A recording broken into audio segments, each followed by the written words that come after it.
ठीक है, हमारे पास टॉपिक क्या है, इक्विवेलेंस रिलेशन। इक्विवेलेंस रिलेशन, अगर हमारे पास कोई रिलेशन है, मान लीजिए आर, जो ए तक क्या डिफाइन है, परिभाषित है। अब यह इक्विवेलेंस रिलेशन कब होगा, जब यह रिलेशन तीन बातों को क्या करेगा, संतुष्ट करेगा।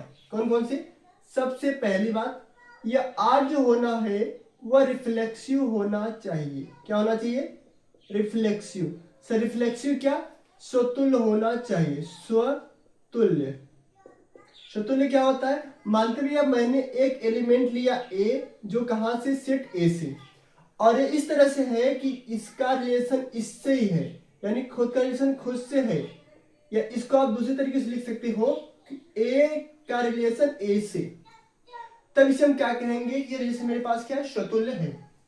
ठीक है, दूसरी बात क्या होती है भैया, दूसरी देखिए आर भैया सिमेट्रिक होना चाहिए। क्या होना चाहिए, सिमेट्रिक। अब सिमेट्रिक क्या भैया, सममित होना चाहिए, सममित। ठीक, क्या सममित होना चाहिए।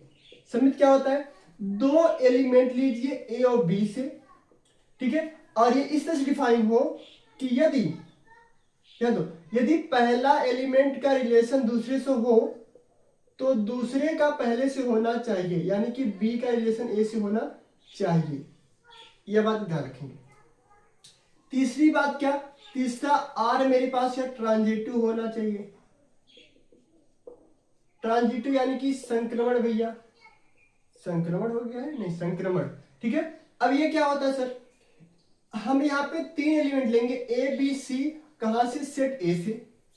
ये क्या होना चाहिए, यदि, ध्यान दो, यदि पहले का रिलेशन यानी ए का रिलेशन बी से और बी का रिलेशन सी से हो, अगर ये दो बात हो तो ए का रिलेशन सी से होना चाहिए, तब इसे हम क्या कहेंगे, ट्रांजिटिव है। और यदि कोई रिलेशन इन तीनों को संतुष्ट करता है, यानी कि कोई रिलेशन मेरे पास वो रिफ्लेक्सिव भी हो, सिमेट्रिक भी हो और ट्रांजिटिव भी हो, तब हम उस रिलेशन को क्या बोलेंगे, ये मेरे पास क्या, इक्विवेलेंस रिलेशन।